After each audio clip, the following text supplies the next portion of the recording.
انسانی زندگی کے جو طبعی تقاضے ہیں نا، ان میں سے ایک تقاضا یہ ہے کہ انسان کبھی کبھی روتا ہے،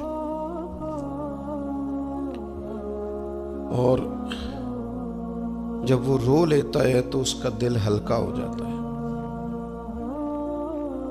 اس کی طبیعت پر جو بوجھ ہوتا ہے وہ اتر جاتا ہے۔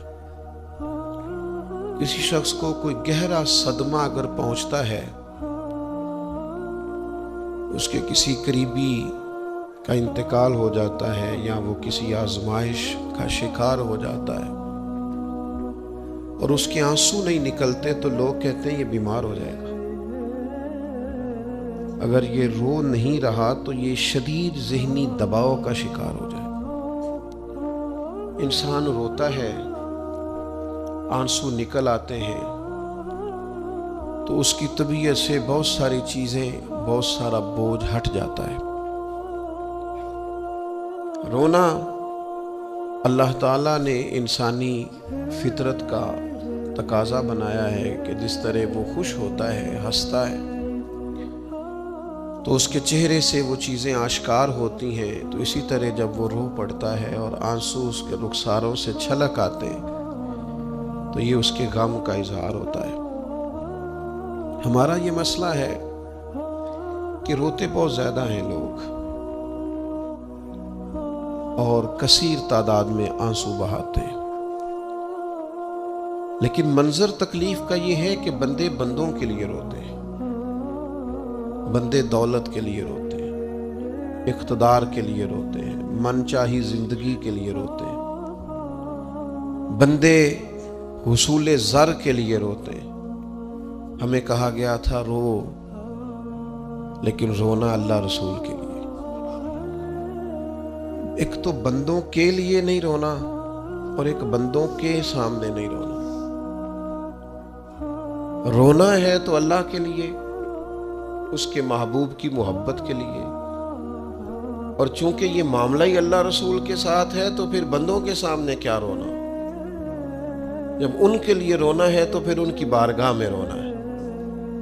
ہم اس معاشرے میں آج آنکھیں کھولتے ہیں اور دیکھتے ہیں تو اس معاشرے کا ایک بہت بڑا مسئلہ غیر سنجیدگی ہے، ہنسنا ہے، اور غیر سنجیدہ ہنسنا ہے، مزاح سے ہٹ کر آگے نکل کر دل لگی سے آگے جا کر ہم مذاق کے عادی ہو گئے، اور مذاق بھی اس طرح کا کہ ہم دوسروں کی توہین کرتے ہیں، ہم دوسروں کو اذیت پہنچاتے ہیں، دوسروں کی کسی چیز کا ذکر کر کے اس کا مذاق بناتے ہیں۔ قرآن مجید سورہ توبہ میں ارشاد فرماتا ہے فَلْيَضْحَكُوا قَلِيلًا وَلْيَبْكُوا كَثِيرًا، فرمایا انہیں چاہیے تھا کہ تھوڑا ہنستے، وَلْيَبْكُوا كَثِيرًا، اور زیادہ روتے۔ چاہیے تھا کہ ہنسنا کم کرتے، رونا زیادہ کرتے، لیکن ہمارے ہاں بات بات پہ ہنسنا، مذاق بنانا، مذاق اڑانا، نتیجہ کیا ہے؟ حضور علیہ السلام نے فرمایا بہت زیادہ ہنسنا دلوں کو مردہ کرتا ہے۔ انسان روئے، اس کے آنسو نکلے اللہ کے لیے، اس کے محبوب کی محبت کے لیے۔ نبی پاک صلی اللہ تعالیٰ علیہ وسلم نے فرمایا، بخاری شریف میں صحیح درجے کی روایت ہے، کریم فرماتے ہیں اگر تم وہ جان لیتے نا جو میں جانتا ہوں، اگر تمہیں اس کا علم ہوتا نا جس کا مجھے علم ہے، تو فرمایا تم رویا کرتے، تمہاری کیفیات اور ہو جاتی۔ بعض اوقات کچھ لوگ غیر سنجیدگی کا مظاہرہ کرتے ہیں، ہنستے ہیں، شغل بناتے ہیں، بہت سارے کام ایسے ہیں، بہت سارے فیوز و برکات ایسے ہیں جو انہیں ملنے ہوتے ہیں، نہیں مل پاتے، تو وہ غیر سنجیدگی طبیعت کی، لہجے کی غیر سنجیدگی، ان سے وہ فیوز و برکات اٹھا لیتی۔ میں دوستوں سے کہتا ہوں، آپ کسی جگہ محفل میں جاتے ہیں، آپ کسی دینی اجتماع میں جاتے ہیں، لیکن رستے میں اگر آپ شغل کرتے ہوئے جا رہے ہیں، ہنستے ہوئے جا رہے ہیں، آپ نے کیا فائدہ حاصل کیا؟ آپ جہاں بھی جا رہے ہیں موبائل آپ کا آن ہے، موبائل دیکھ رہے ہیں، موبائل چلا رہے ہیں، موبائل ہی چل رہا ہے، تو آپ نے کیا سنجیدگی حاصل کی؟ پایا کیا؟ ہر کام صرف موبائل کے سٹیٹس کے لیے کیا ہے؟ تم اگر وہ جان لیتے جو میں جانتا ہوں، اصحاب صفا کے پاس قرآن مجید کی کوئی آیت تلاوت کی گئی تو وہ رونے لگے، صحابہ رو پڑتے تھے، اللہ کے خوف سے، خشیت سے رو پڑتے تھے۔ کوئی آیت تلاوت کی گئی، اصحاب صفا رو پڑے، ان کو روتا دیکھ کر حضور بھی آئے اور اللہ کے رسول کی آنکھوں میں بھی آنسو آئے۔ اور پھر اللہ کے حبیب علیہ السلام نے اس عمل کا اظہار فرمایا۔ حضور فرمانے لگے جو آنکھیں رب کے خوف سے آنسو بہاتی ہیں نا، ان کو اللہ پھر دوزخ پر حرام کر دیتا، پھر وہ جہنم میں نہیں جایا کرتا۔ وہ اللہ کے خوف سے چھلک پڑی، جذبات ابل کر باہر آ گئے۔ سعادت مند لوگ ہوتے ہیں، سعادت مند۔ نبی پاک علیہ السلام نے فرمایا، ترمذی میں موجود ہے، حضور فرماتے ہیں 3 باتیں خوش بختی کی علامت ہے۔ یا رسول اللہ صلی اللہ تعالی علیہ وسلم کون سی؟ تو ایک تو حضور نے فرمایا اللہ سے ڈرو، اور دوسرا فرمایا بلا وجہ اپنے گھر سے نہ نکلو، اور تیسرا فرمایا اپنے گناہوں پر رویا کرو۔ اگر تمہیں رونا آ جاتا ہے تو یہ سعادت مندی ہے تمہارے لیے۔ مجھے کچھ دوست کہتے ہیں مجھے غصہ بڑا آتا ہے، تو میں کہتا ہوں مجھے بھی بڑا آتا ہے، بڑا آتا ہے، لیکن اپنے گناہوں پر آتا ہے، اپنی غلطیوں پر آتا ہے۔ مجھے زندگی میں جتنا غصہ آیا ہے اپنی کوتاہیوں پر آیا، جہاں جہاں مجھ سے سستیاں ہوئی ہیں مجھے ان پر غصہ آتا ہے۔ اور جب اپنے آپ پر غصے سے فارغ ہوں گے تو کسی اور پر بھی کر لیں گے۔ ابھی تو ڈھونڈتا پھرتا ہوں اے اقبال اپنے آپ کو، آپ ہی گویا مسافر، آپ ہی منزل ہوں میں۔ میرے عزیز، اگر انسان کو یہ سعادت مندی نصیب ہو جائے، وہ کبھی اپنے مالک کے خوف سے رو پڑے، کبھی اس کی محبت میں رو پڑے۔ مجھے بتائیں نا، بچہ جب رو ہی پڑتا ہے تو پھر اماں سارے کام چھوڑ کے متوجہ ہو جاتی۔ لوگ کہتے ہیں وہ میرے پاس آیا تھا تو بس رو ہی پڑا تھا، تو پھر میں کیا کرتا؟ وہ رو ہی پڑا ہے تو معاملہ ختم ہو گیا۔ بچے کی شدید غلطی پر اسے ڈانٹا تھا پر وہ رو پڑا،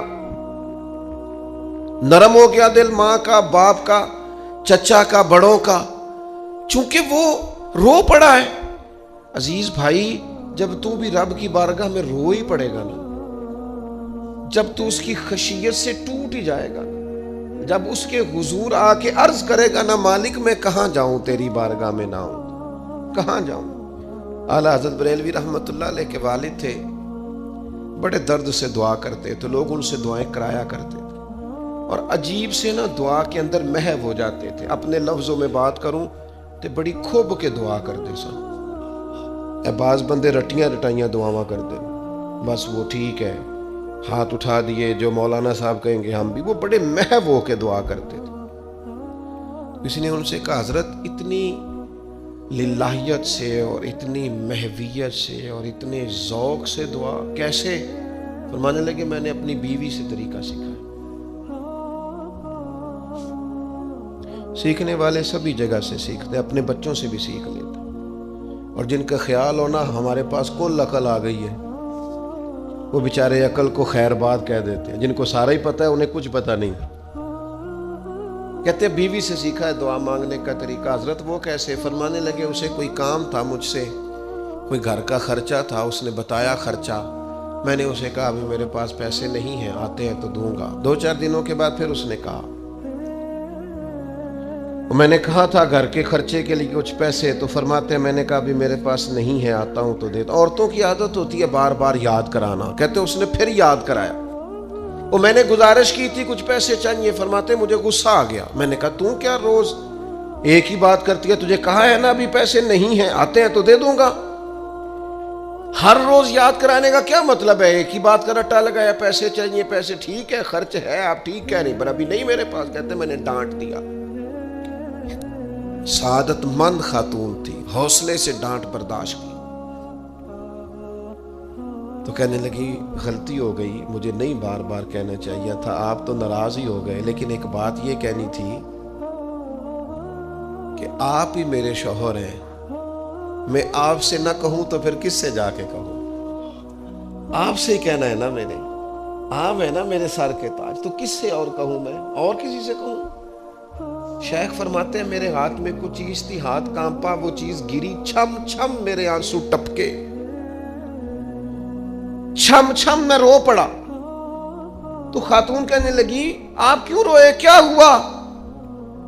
تو فرمانے لگے مجھے تو رب سے مانگنے کا طریقہ تو نے سکھا دیا.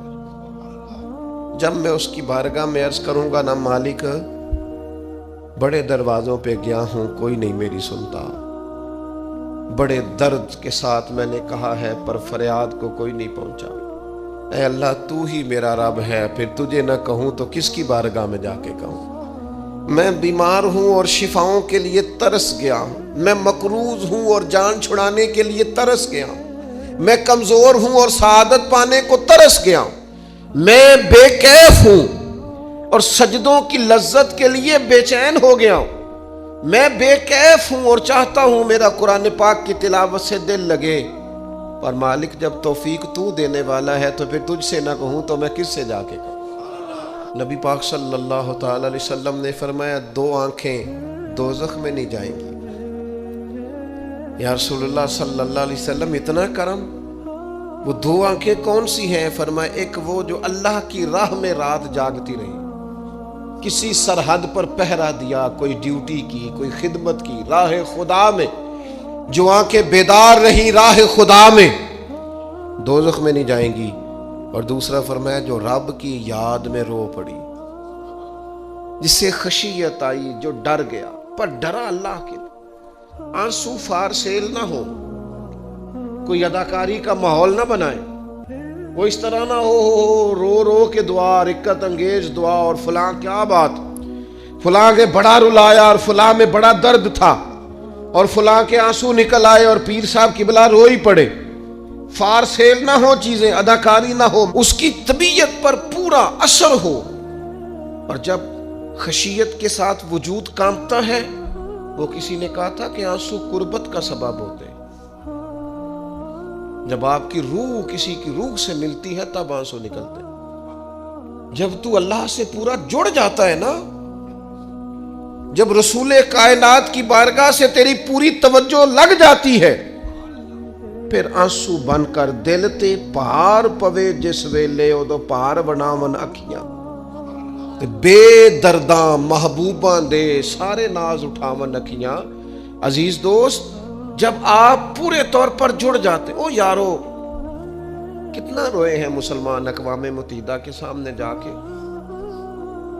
کتنی قراردادیں پیش کی تم نے سلامتی کونسل میں, حتیٰ کہ مسلمانوں کے جو امیر ملک تھے ان کی تنظیمیں بنی, کوئی مسلمانوں کی داد رسی کو نہیں پہنچا. میری کو بہت لمبی عمر تو نہیں ہے, پر میں نے برما میں مسلمانوں کے کٹتے ہوئے حالات دیکھے, خبریں آئیں, ہم نے دیکھی کٹتے اور سسکتے مسلمان ہم نے دیکھے.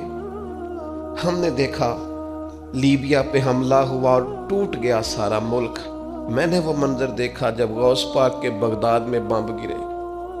ہم نے وہ دور دیکھا جب کسی نے خبر دی کہ کربلا میں پھر سے کربلا برپا ہے. ہم نے وہ منظر دیکھا جب پتا چلا کہ پھر سے مولا علی کے نجف اشرف کو اجاڑا جا رہا ہے. ہم نے وہ سارے منظر بار بار دیکھے, بار بار سنے, اور اب تو شرم آتی ہے. میرا دل کرتا ہے میں فلسطین کا نام نہ لیا کروں, شرم آتی. یہ کوئی ہماری تقریروں کے موضوع ہے, یہ کوئی ہمارے کالم لکھنے کے عنوان ہے, یہ کوئی ہمارے موبائل پہ لگانے کے سٹیٹس ہے. یہ تو شرم سے مر جانے کا مقام ہے. یہ کوئی گردنیں اٹھا کے بات کرنے والی بات ہے. یہ موبائل پہ ایک دوسرے کو ویڈیو دکھانے کا منظر ہے. رمضانوں میں شاموں میں اپنے اپنے بچوں کو سینوں سے لگا کے افطاریاں کرانے والوں, اور بچوں سے پوچھنے والوں کہ پتر تو کی کھانا ہے, اس سے پوچھ لے اس کی مرضی کیا ہے. تمہیں پتہ ہے فلسطین کی بیٹیاں بھی سیدہ خدیجۃ الکبریٰ کی بیٹیاں ہیں. وہ مومنوں کی مائیں ہیں تو ان کی بھی تو مائیں ہیں نا. فلسطین کی بہنیں بھی صبح قیامت حضرت فاطمہ کے پلو میں پناہ لیں گی. نبی پاک صلی اللہ تعالی علیہ وسلم نے فرمایا من اذا مسلمن فقد اذانی, میں کیسے وہ بات آپ کے دلوں تک اتاروں کہ حضور نے فرمایا جب میرے مسلمان کو تکلیف ہوتی ہے تو مجھے تکلیف ہوتی ہے، مجھے درد ہوتا ہے۔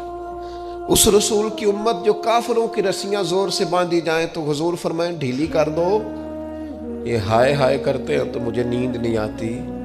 اگر بدر میں قیدی بنا کے لایا گیا کافر ہائے ہائے کرے تو حضور کو نیند نہیں آتی، تو مجھے بتاؤ کہ فلسطین کی بیٹیاں ہائے ہائے کرتی ہیں تو گنبد خضرا میں محبوب کو آرام ہے؟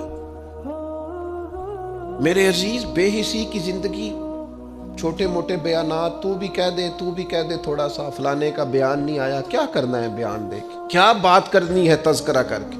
دوستو آؤ، رو کے دیکھ لیا ساری دنیا کے سامنے، کچھ رب کے سامنے رو کے نہ دیکھ لیں؟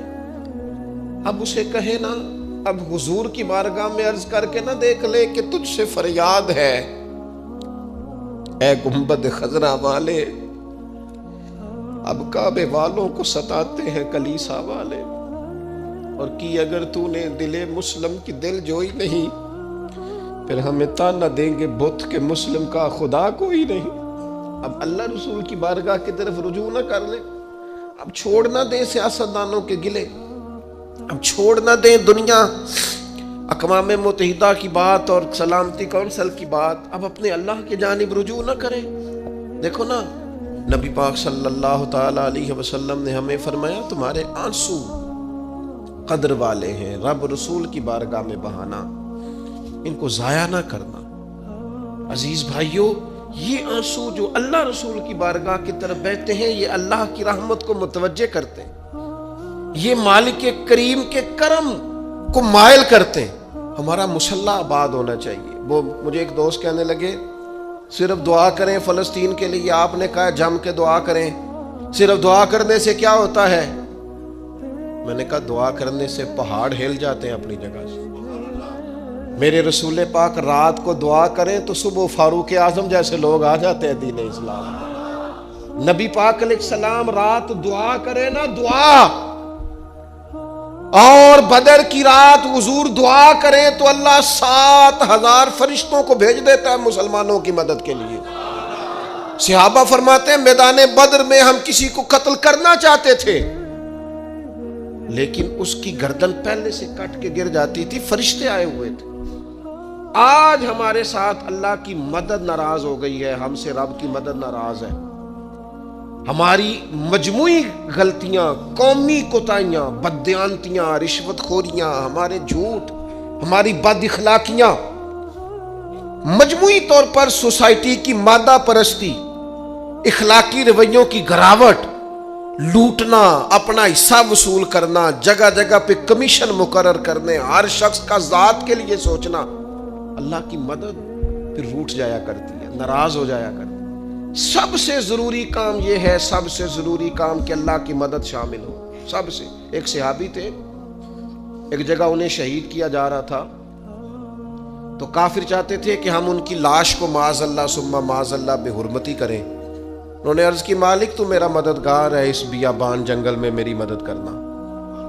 شہد کی مکھیاں آ گئیں، ان کے پورے وجود کو چھپا لیا، کوئی چیز قریب آئی نہیں، اور لوگ کہتے ہیں مکھی اٹھ کے بیٹھے تو زخمی کر دیتی ہے، لیکن وہ اٹھ کے گئیں تو وجود پہلے سے زیادہ تر و تازہ تھا۔ اللہ نے محفوظ کر لیا وجود ان لوگوں کا، اللہ نے حفاظت فرمائی، اللہ کی مدد شامل تھی، اللہ کی مدد۔ ایٹم بم تم نے بنا لیے، ہتھیار تم نے سجا لیے، دولتیں تم نے جمع کر لی، بڑے بڑے تم نے ادارے قائم کیے،